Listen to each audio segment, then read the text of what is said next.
धन्यवाद. Thank you very much.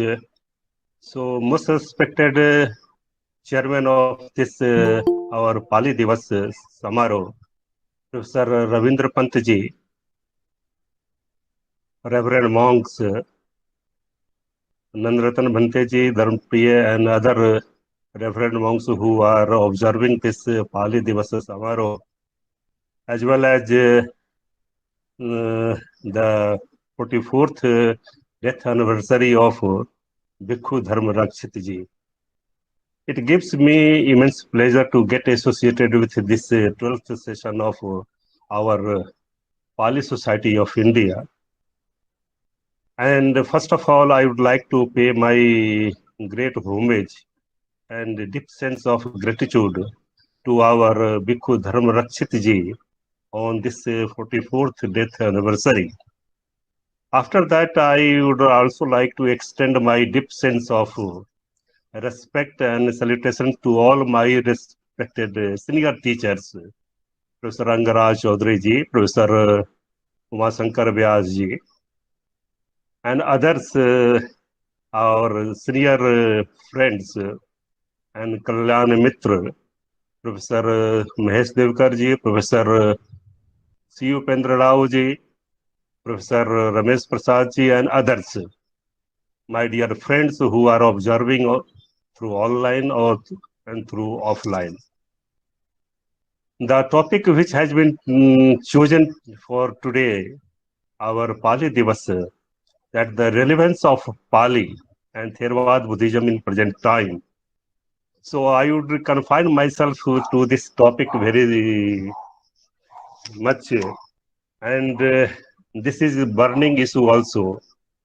Most of our Pali scholars are aware that Government of India has also constituted a Pali board also, having 14 members and 15 members. Some of the members who are observing today, they are also members of the Pali, that committee. But nothing has been done till now. One online meeting has been conducted, but nothing for the promotion of Pali and Buddhist studies or Theravada Buddhism has been done till now. So it is a great unfortunate for our discipline also. So first of all, I would like to speak in a very brief manner about the Pali as a discipline and Theravada Buddhism. Then we, the Pali scholars of India, what can we do for the promotion and the spread of Pali and Theravada Buddhism? I will share some of my thoughts and the feelings with you all people in a very brief manner. Time is not very much, but I will try to myself confine myself with the main burning issues for the present time. As we know that Pali is the language, sacred language in which the teachings of the Buddha has been compiled. And we are also aware that Pali is the language in which the sacred text of our teachings of the Buddha has been also preserved. So Pali is the language which preserves and protects the sacred text, that is the Buddha Vachana. And we are also aware that how this Pali language has been through a long journey from the time of the Buddha till now, how the language has been reshaped and how it has gone under changes. So recently, Professor Upendra Rao was discussing about Professor Oscar on Hinver. In the introduction of Pali literature, Pali language literature, Oscar Gununvar has also pointed out that Pali is not so much a dead language as an artificial language that has been repeatedly reshaped. So it has been time, the language which was spoken at the time of the Buddha, that language was known as Magadhi, Magadhi Bhasa, Magadhi Nirutti. I am not going to tell about the Magadhi, Magadhi Bhasa, Magadhi Nirutti. But in Abhidhan Padipika, whatever it has been said that Samagdhi Mulvasa Narayati Kapika Brahmno cha Suttalapa Sambuddha Chapi Bhasare. That Magdi is the original language, and the it has been spoken from the beginning of the universe or the creation of this earth, as well as the small baby which who have taken birth and they have not heard any sound, and the Brahmas and the our perfectly enlightened Buddhas speak in this language. So this is the quality of this language, and the language which was spoken at the time of the Buddha, how it has undergone the changes time to time, how the geographical as well as political and environmental, they have been taken place time to time.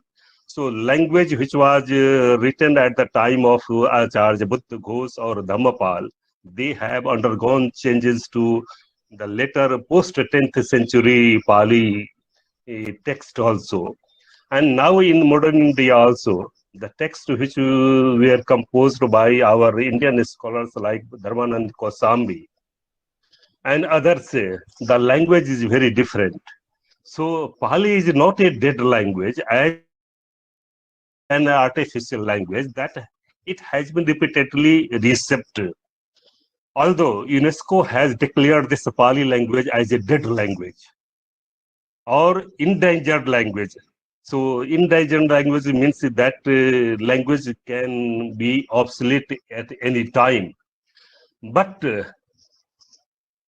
we can come to the conclusion in a very, you can say, brief manner that Pali is still a living language, and if the text of the Pali is still in India, Myanmar, Sri Lanka, or Thailand.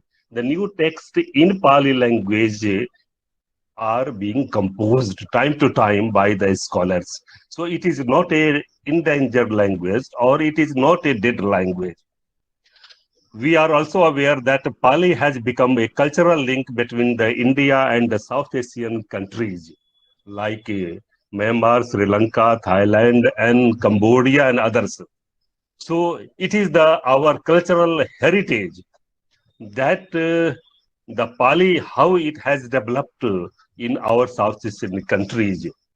And still, we are also aware that some of the language which have been declared by Government of India as a classical language, but Pali, although it deserves for becoming a classical language also, but so far government has not taken any initiative to consider Pali language as a classical language.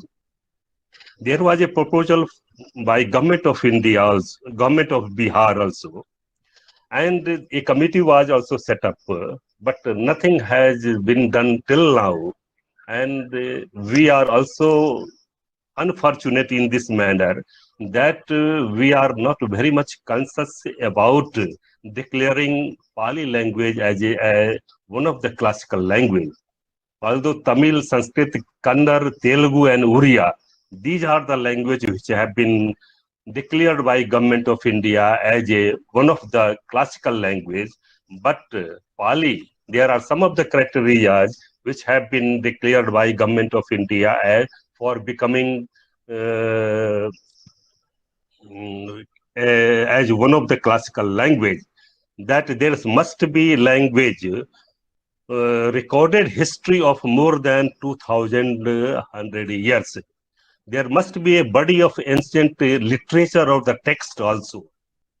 Third is that there must be a literary traditions from the time of the beginning till now also, and it has not borrowed anything from anywhere.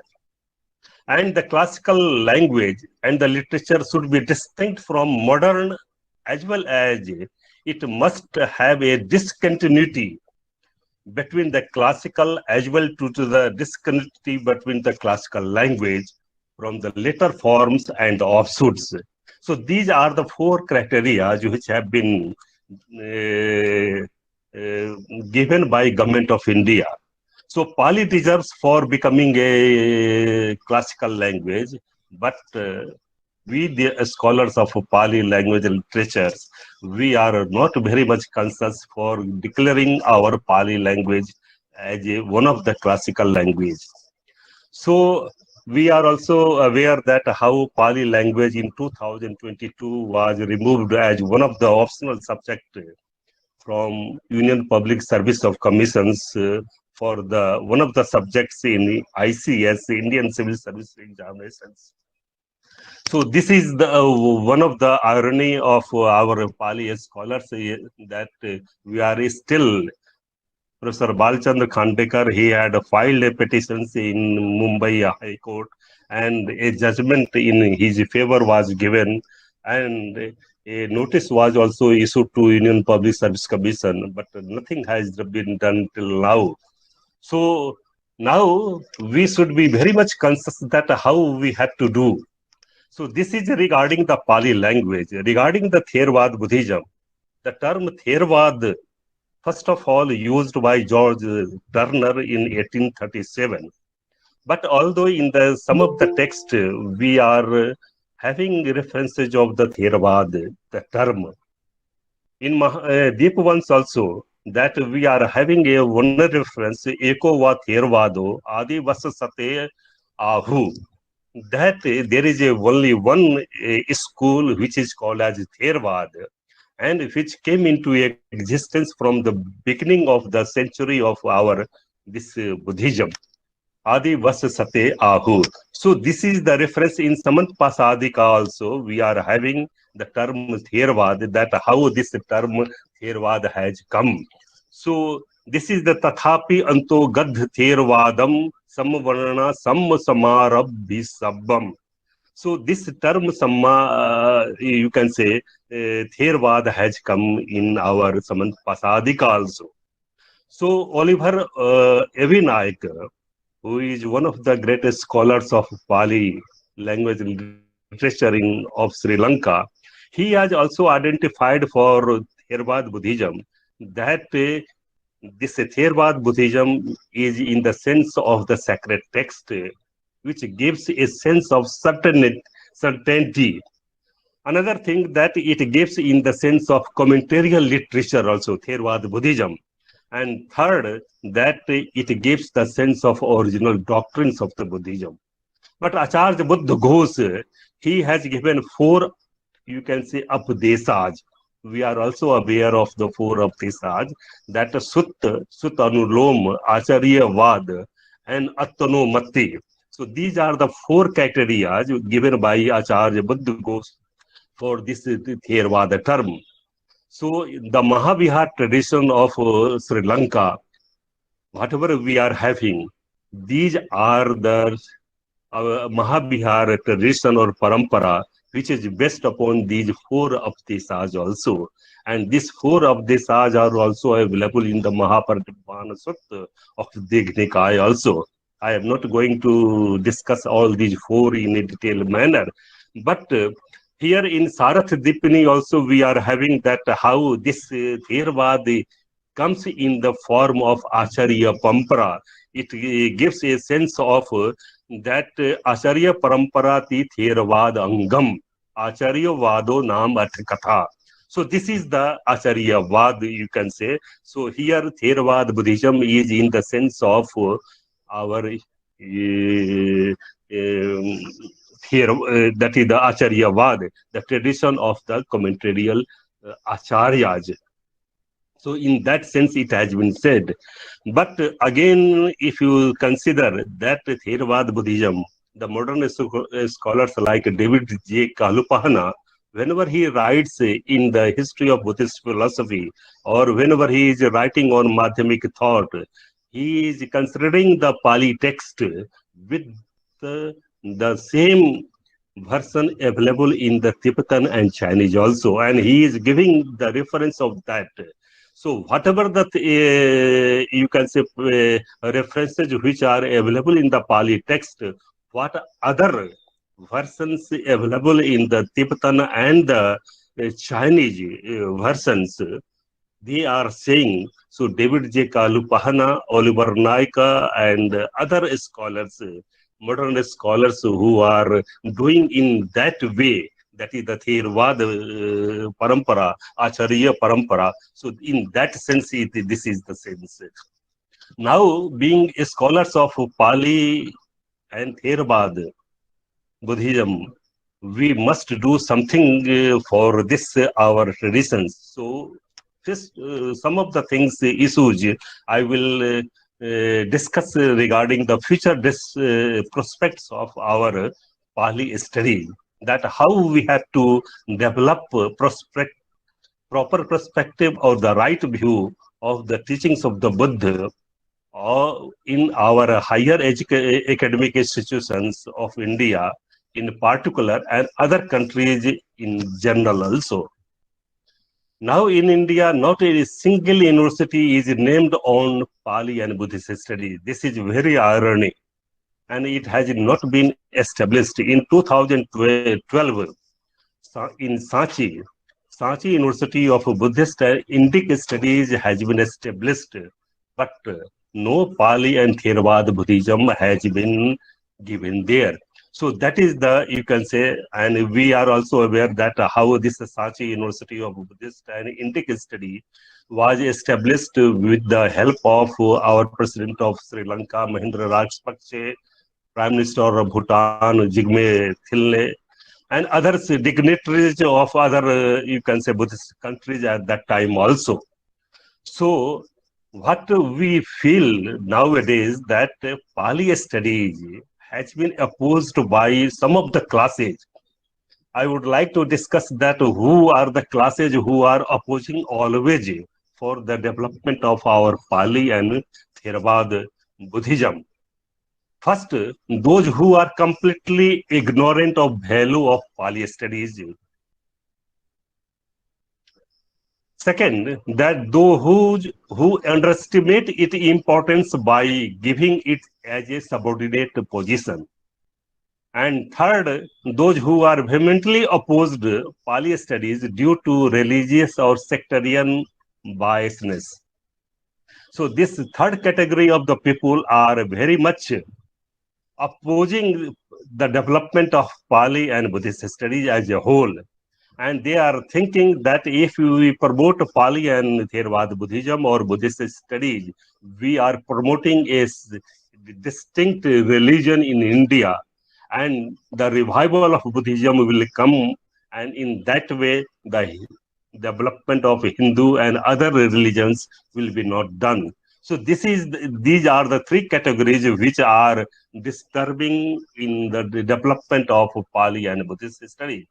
So what we think as a scholar of Pali and Theravada Buddhism, that there must be two-level programs for the development of Pali studies in particular and Buddhist studies or Theravada Buddhism in general also. Professor C. Upendra Rao and Professor Mahesh Devkar, they are also very much conscious for the quality of our higher educations. So how higher education in Pali and Theravada Buddhism we can develop, we have to think in that way. So first of all, there must be a higher critical studies for the research also and popular studies also in the field of Pali and Theravada Buddhism. Recently, in Jawaharlal Nehru University, Professor C. Upendra Rao has proposed a plan to develop research unit in Pali studies as well as he is also proposing a proposal, a program for diploma in Pali there also. So this type of how research unit can be developed in all the universities. So this is the thing we need at the present time. So how the Pali scholarship in India should be at the level of higher standards in research comparable to the universities of Europe or Southeast Asian countries, especially in Sri Lanka also. So the research level, critical thinking available in Sri Lanka is much higher than our Indian Pali and Theravada Buddhism studies. So we have to take care of that also. So we have to approach university grant commissions and others to provide a scope for full growth of Pali and Buddhist studies in the major universities of India. UGC may establish two or three advanced centers for Pali and Theravada studies for the promotion of department for the development of Pali language literatures. So it can give a stimulus to higher educations and critical thinking in our Pali discipline also. There, in previous our 5-year plan, there was a plan by university grant commissions also that how there must be a development of Center for Epoch Making Social Thinkers of India. Under that program, Center for Buddhist Studies were introduced in most of the part of our India in Indian universities also. And researches were done and seminars were also conducted. But since last year, this Epoch Making Social Thinkers of India and the Center for Buddhist Studies have been stopped. So we have to be very much aware also that how we have to approach university grant commissions for giving the epoch making social thinkers of India Center for Buddhist Studies and how it can be revived also. So in that way, we can develop our soul. Another program like Professor C. Upendra Rao and our Mahesh Devkarji, that the translation, the quality of the Pali text translations, which have been not done in our Indian language, they must be done. Some of the text, they are being translated in our Marathi language at present time also, but in our Hindi language, nothing has been started till now. So we, the Pali scholars of India, must think about that the text which have been not translated, and there were 3-4 generations which have been elapsed.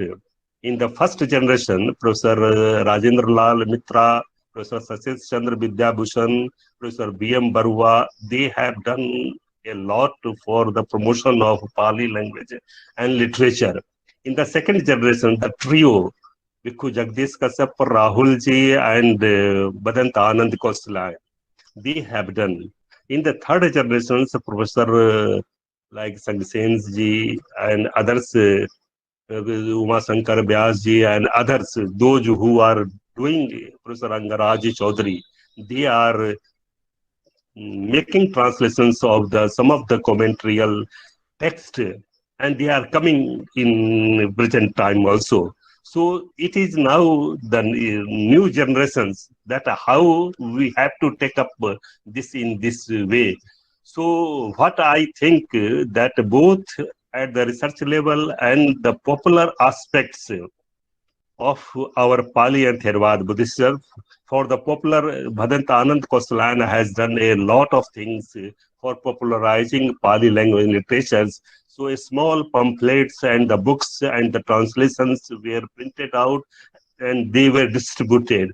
So there is a need at the present time also that we should also popularize Pali text, the translations, the pamphlets, giving the Jatakas tales and others to young generations so that there must be a stimulus or enthusiasm to new generations to do something. So what there must be activities related with the following points I have given. We, the scholars of India, must think about these 3-4 aspects. That nowadays there is a great responsibility of the Pali scholars to develop our courses and a modern curriculum on Pali studies. UGC may also be consulted in this regard, and UGC may identify universities and institutions to offer these courses. Now, there is a government of India has also instituted mock courses, massive online courses at the Swayam portal of the Ministry of Education, Government of India. So we have to prepare the courses on the massive line courses, on the final line courses. So this will be a great contributions for the development of Pali language literature. Another thing that we have to prepare a database of all Buddhism related courses in India, along with the Buddhist scholars, Pali scholars, and alumni or Buddhist studies, and share the same with the Ministry of Education, giving it on the portal of Ministry of Education. Another thing that we as scholars of Pali and Theravada Buddhism must collect information from universities on various conferences and conclaves, seminars being organized by the universities to prepare a calendar on the list of activities. We are not aware that which university is conducting which program, so there must be a database of also. So in view of these, I have summarized my all, you can say, the relevance of Pali and Theravada in three aspects, that is the academic activities, cultural activities, and the international activities. First of all, the academic activities. So we being the scholars of Pali and Theravada Buddhism must develop diploma courses in the our certificate course also can be also for the promotion of Pali and language research. So even the scholars in the Department of Sanskrit or Philosophy, the diploma courses in Pali or certificate courses in Pali may be developed also. Another thing that a university must be in name of Pali and Theravada Buddhism, especially must be opened at Central University of Bihar, at Bodh Gaya or in Sarnath also. Now, Professor Mahesh Devkar recently, last year, he has, on the basis of the Ministry of Education as well as UGC, 4-year BA program and 1-year MA program as per the new, you can say, Ministry of Education guidelines. The Pune University Department of Pali and Buddhist Studies has prepared. So, in all the universities, I think more than 15 universities, they are conducting MA courses and BA courses in Pali and Buddhist studies. They must also develop their courses on the new guidelines on the credit-based courses, CBCS. So we have to take care on this, you can say, at the academic level. Another thing that universities must be listed out to create a database of the faculty of Pali as well as Theravada Buddhism and Buddhist studies program also. In the first instance, Buddhist studies and Pali in undergraduates and the postgraduate level may be developed. Once they become very much popular, then we can think over the, you can say, new courses on Buddhist tourism, because Ministry of Tourism nowadays, they are also making a plan of that how revival of Buddhism in India through the global center of tourism, how tourism can be developed. On that aspect, we are very much lacking in our universities. We do not have any courses on tourism except in Mahatma Gandhi Antarashtriya Vishwavidyalaya, Wardha. Only there is only one university which is giving courses on the Buddhist tourism. So in other universities, we can also develop, because Ministry of Education and as well as Ministry of Tourism also, they are very much conscious for this revival of Buddhism as a global center of, you can say, promotion of Buddhism also. So through the tourism, the courses which we can frame on tourism, we can develop our Pali language also. Regarding the cultural activities, we, as a scholars of Pali and Theravada Buddhism, we must hold national, international conferences, as well as youth exchange programs also be conducted time to time.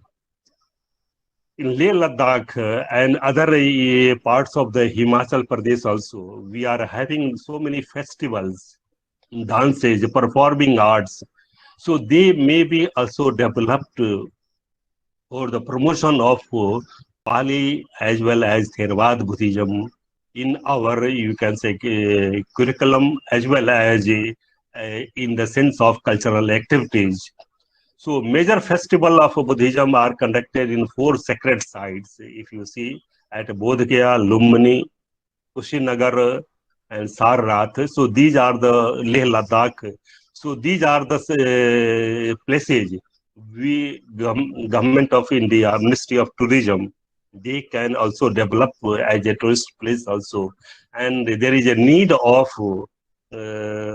developing a database of all the cultural festivals as well as all the places and the courses on Buddhist tourism can be also made on this. Regarding the international activities, we are very much lacking in this field that how we can develop. So we are aware that International Association of Theravada Buddhist Studies, ATBU, as well as International Association of Buddhist Studies, they have been instituted in 2010 and 2012. 5, 6 biannual conferences have been done, but there is no any association in the name of Pali and Theravada Buddhism. Neither in Sri Lanka nor in other countries of the South Asian, we are not having any association in the name of Pali and Theravada Buddhism.